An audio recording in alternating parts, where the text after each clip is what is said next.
And welcome back to the Common Constitutionalist Weekly Podcast, and I am the Common Constitutionalist. Today we've got one topic, and it's one that's so near and dear to my heart, as well as probably most of the listeners. It has to do with immigration and refugees, but not just any immigration and refugees. Immigration and refugees of the Muslim persuasion. Now, we're not going to be talking about the United States this time. This is the tiny little country of Austria. I guess it's not that tiny little. It ain't like Luxembourg or something, but it ain't a big country. So we'll discuss that fun topic today on the Common Constitutionalist.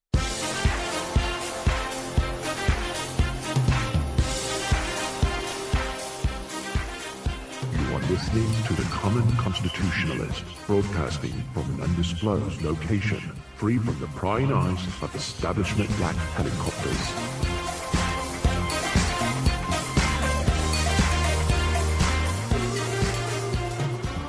All right, let's get this party started. All right, so Europe, as we know, has been overrun with Muslim refugees and migrants. And so far, they haven't done a whole lot to curb that or to do anything about it at all. They've just basically said, here's the open door policy. Come on in, kill our people, do whatever you want, live in your own segregated societies, do whatever you want. We're going to be okay with it, and we'll actually pay you to live here. Great. Well, some countries are starting to get smart and proactive about, well, I don't know about proactive. I guess it's reactive, or they would have done it long ago. But Austria is one of those countries who are finally wising up.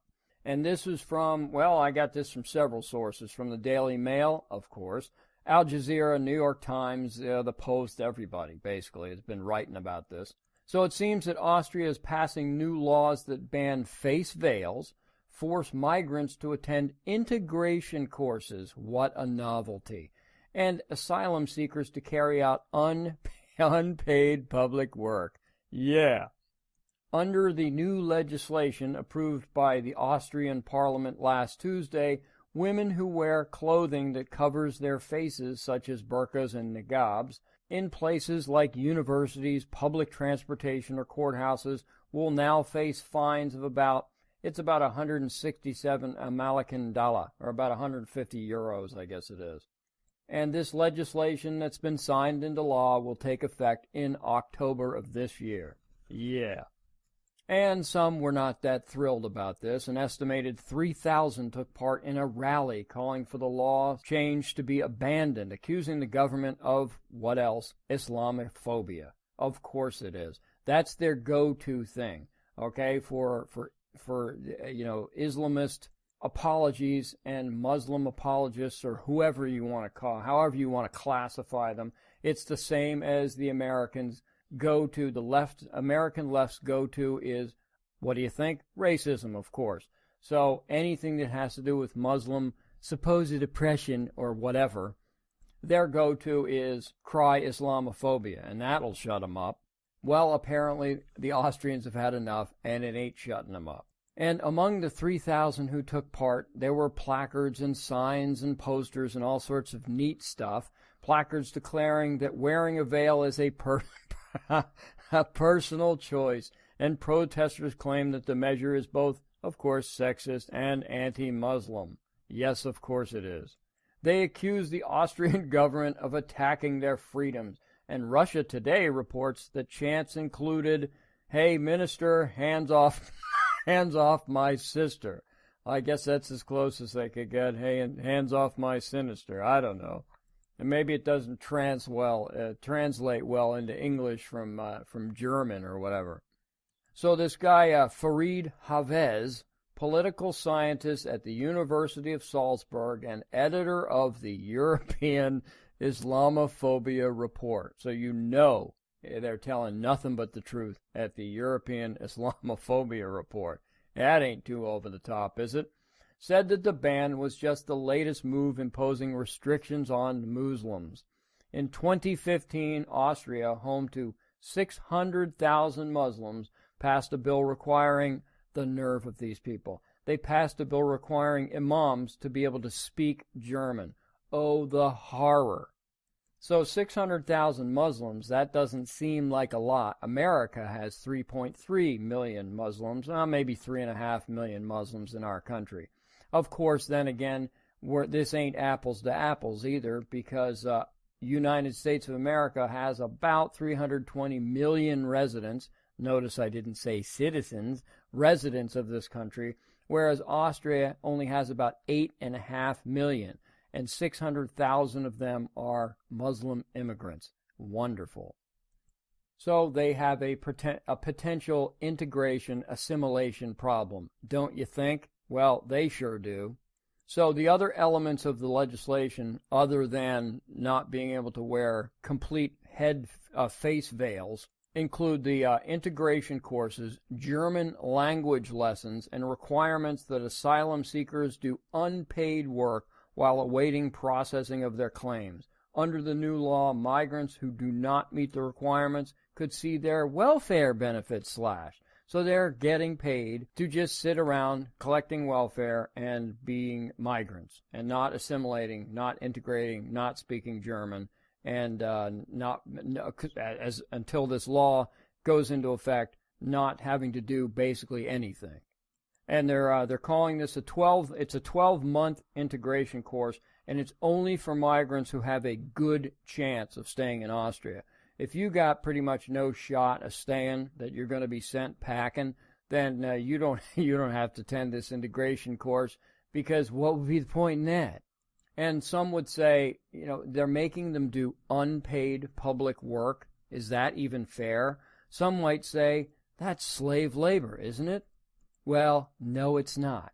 It's unpaid, sure, and actually that's not even accurate, because they're being paid welfare, which they shouldn't be. They shouldn't even be paid that, but this is Austria and they can do whatever the heck they want. Also, if you're a slave, you can't leave the country. You can't leave your master. You can't leave, and you can't go anywhere. These migrants, if they wanted to, they could leave Austria. No one's stopping them. They can leave. So they're not slaves, and they are already being paid, so it's hardly unpaid work, don't you think? So I can already feel the old blood flowing. I'm starting to get a little wound up already. So I'm going to take a real quick 10 or 15 second breath. We'll take a quick break, and I'll be right back.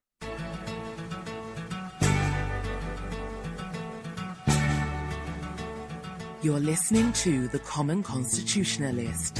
Let the truth be known.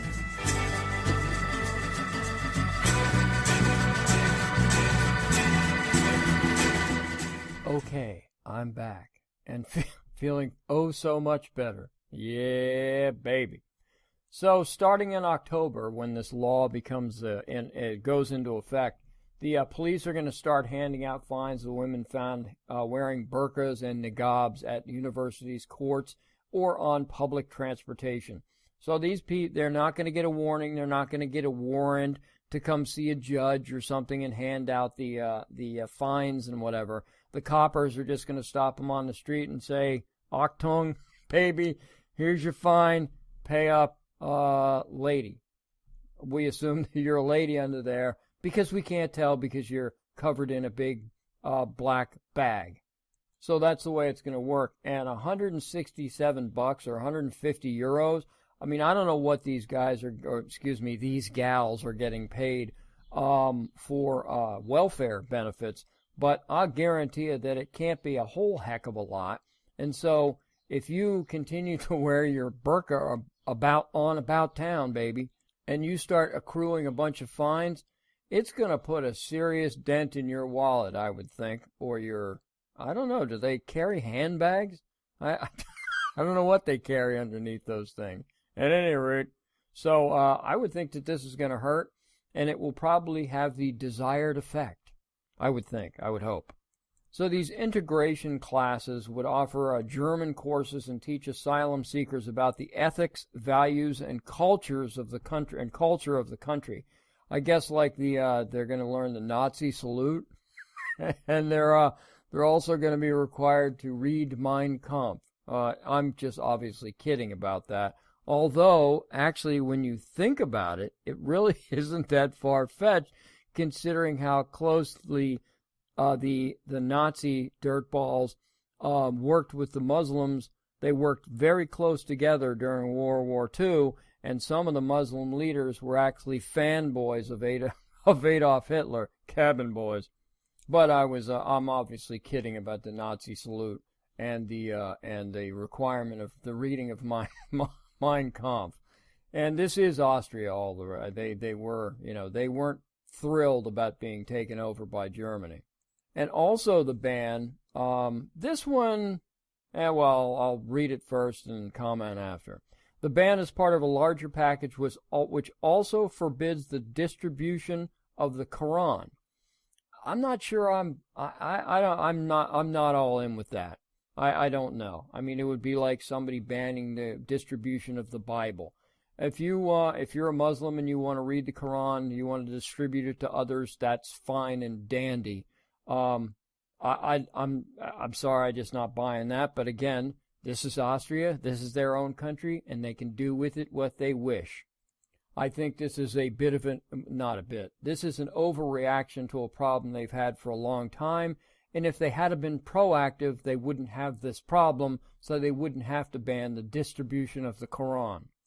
But of course, the Austrians, like the Germans and all the other countries, including Obama's United States of America, they just kind of looked away for the longest time and let the Muslim migrants and refugees just flood into the country. And now, son of a gun, they've got a problem. Who would have thunk it? Who'd have seen that one coming? All of us, of course. But last month, Austria's left-leaning president, Alexander Van der Bellen, insisted that all women should wear headscarves to combat Islamophobia. Now, does that make any sense, Danny? I'm trying to work this out in my head, and it isn't making a whole lot of sense that if all the women wore headscarves, it would combat Islamophobia. I suppose would it be like combating racism by having everybody wear white pointy hoods or something? What does that have to do with Islamophobia?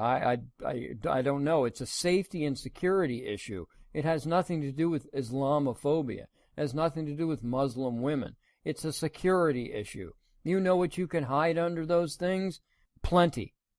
But naturally, this upcoming law that's going into effect has other detractors, of which you could guess, one being the New York Times, and they write that the new restrictions come as countries across Europe, buffeted by the rise of far-right anti-immigrant parties, of course, have been grappling with how to integrate a large influx of migrants, many of whom come from predominantly Muslim countries in the Middle East.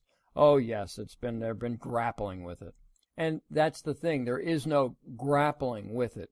These migrants walk across Europe, they land in whatever country gives them the greatest amount of welfare benefits. That's why they bypass these Eastern Bloc countries and whatnot, and they head for Germany and Austria and Great Britain, because they have the most liberal welfare policies, and so that's where they end up. And then they segregate off into these entire blocks of cities. They refuse to integrate, and that's where you develop no-go zones, where the left refuses to believe that there are any no-go zones in America or Europe, and there are certainly no-go zones in Europe and America, but that's where they come from. So wrestling with integration, anti-immigrant party, give me a break. So, and this guy, let's see if I can pronounce this, probably not. Sevgi Kursel. Okay, close enough, I suppose. A member of Austria's Muslim community said the new restrictions were an infringement on individual privacy and a reckless intervention in religious freedom and the freedom of expression. What does he think he's in America? Because I hate to say, dude, that's from the American Constitution. And speaking of integration, or lack thereof, there you go. He's a member of the Muslim community. He's not just an Austrian. He's a member of the Muslim community. It sounds pretty segregated to me, don't you think? And what he just said is a perfect example of how leftists all over, it doesn't matter whether they're American or European leftists, they always wanted both ways. And this is another reason why they can never argue the facts or the merits of a case or anything, because it's just so easy to blow holes in their arguments. And I can once again feel the trembling internally. So I'm going to take one more quick break. We'll be back to wrap this up, and that's that.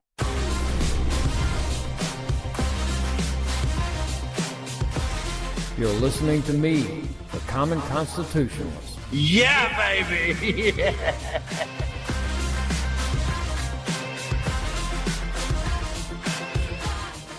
Okay, so to recap, that guy, Sevgi Kursel, oh geez, I gotta do it again, a member of the Austrian's Muslim community, recall that he said that the new law was a reckless intervention in religious freedom and freedom of expression, don't you know? And I mentioned to that this is typical of the left, that they always want it both ways. And this is the funny part about this. Leftists in this country, in America, for example, they hate the Constitution because it's so rigid, right? That it's cast in stone, basically, and it gets very, very difficult to change. That they prefer a living Constitution that can change with the times, or, of course, the whims of the left. That's more what they think, not just changing with the times, just changing with the whims of the left, whatever they want to change. But that's, of course, unless the laws live and change in ways that, of course, they don't like. Then that's when they prefer the hard bedrock principles of the Constitution that can't be changed, like religious freedom and freedom of expression.